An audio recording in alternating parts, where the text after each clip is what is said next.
These days, many people invest their time, money, and effort into self-development and self-improvement. We read books and articles, we watch YouTube videos on being more motivated, more self-aware, more efficient, and more successful in life. We don't just want to be happy, we want to be fulfilled and satisfied with our lives, our achievements, and our relationships with other people. And this really applies to me as well. I definitely went through a period of being a workshop junkie back when I lived in Melbourne. I went to any and every event and seminar that I had interest in.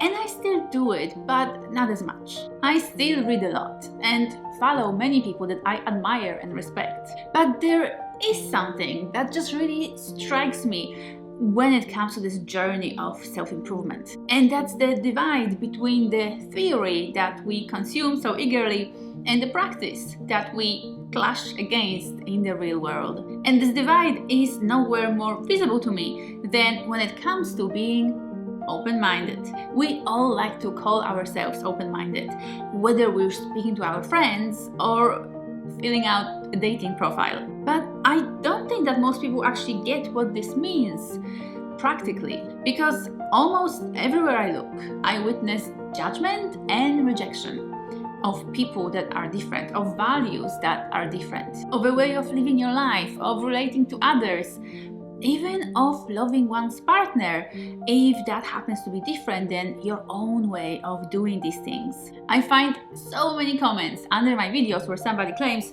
"No man would ever do that," or "This is wrong and no normal person would ever enjoy this." I witness people speaking ill of others just because these others make different choices for themselves or seem to think differently than we do. And I really don't know if I'm more exasperated by that or just sad. Because despite such abundance of information, research, and knowledge available to us, we still don't get that one major thing about life. And that thing is everybody is different. Everybody is unique.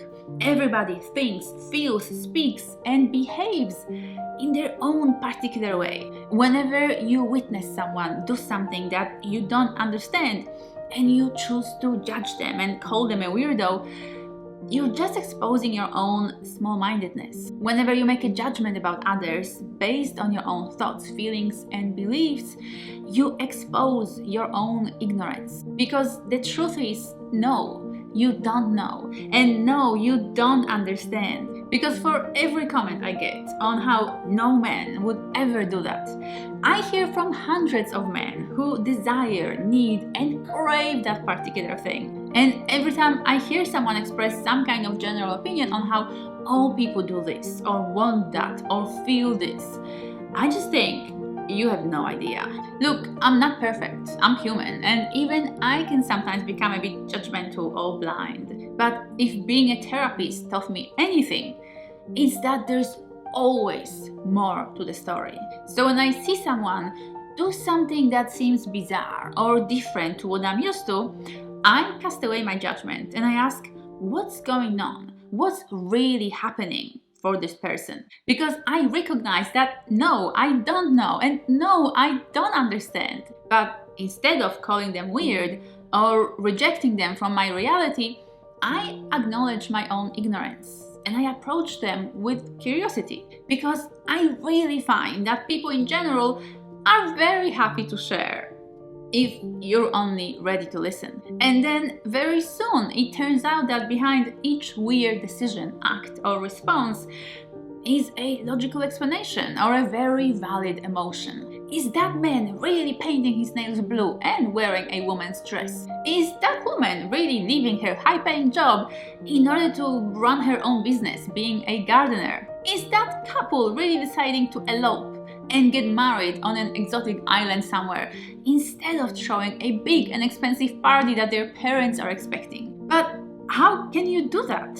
Why wouldn't you do what seems logical? Dress appropriately for your gender, follow that lucrative career, or do what's always been done traditionally in your family and in your community? Because they're different than you. That's why. Because they desire something different. Because they believe in different things.